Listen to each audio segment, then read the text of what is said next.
Hello, myself Pooja Bhand. I have completed BSc Computer Science from SP College Pune. Today's date is 28 March 2022. Today's video topic Java Garbage Collection. Java Garbage Collection in Java. Garbage means unreferenced object. Garbage collection is a process of reclaiming runtime unused memory automatically. In other words, it is a way to destroy the unused objects. To do so, we were using free function in C language and delete method in C++. But in Java, it is preferred automatically. So, Java provides better memory management. Advantages of garbage collection. It makes Java memory efficient because garbage collector removes the unreferenced object from heap memory. It is automatically done by the garbage collector, that is part of JVM. So we don't need to make extra efforts. How can an object be unreferenced? There are many ways. By nulling the reference, by assigning a reference to another, by anonymous object, and etc. Then finalize method. The finalize method is invoked each time before the object is garbage collected. This method can be used to perform cleanup processing. The method is defined as the object class as a protected void finalize GC method. The GC method is used to invoke the garbage collector to perform cleanup processing. The GC is found in system and runtime classes. In computer science, garbage collection, that is GC, is a form of automatic memory management. The garbage collector attempts to reclaim memory which was allocated by the program, but it's now no longer reference, also called garbage.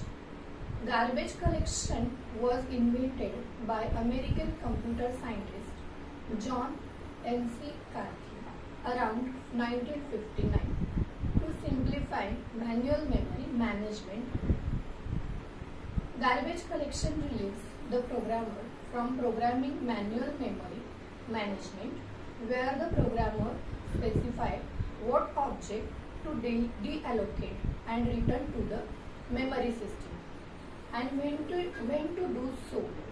Other similar techniques include stack allocation, region, inference, memory ownership, and combination of multiple techniques. Garbage collection may take a significant proportion of total processing time in a program, and as a result, we can have sufficient influence on performance. Resources other than memory, such as network, sockets, database, and handles, user interaction windows, file, and device descriptors are not typically handled by garbage collection.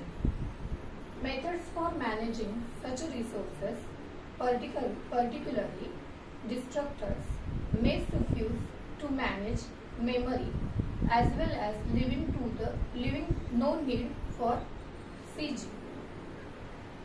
For some CG systems allow such other resources to be associated with a region of memory that, when collected, costs the work of reclaiming these resources.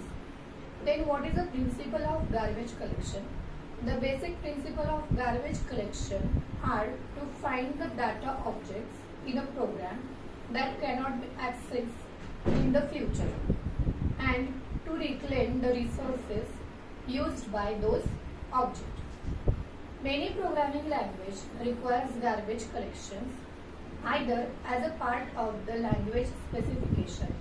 For example, RPL, Java, C#, D3, Go, and most scripting language, or effectively for particular implementation, for example, formal language like Lambda and calculus. These are said to be garbage collected languages. Other languages were designed for use with manual memory management but have garbage collected implementations available, for example, C and C++. Some languages like ADA Module 3 and C++ allows both garbage collection and manual management to coexist in the same application by using separate heaps for collected objects. That's all about the video topic. Thank you.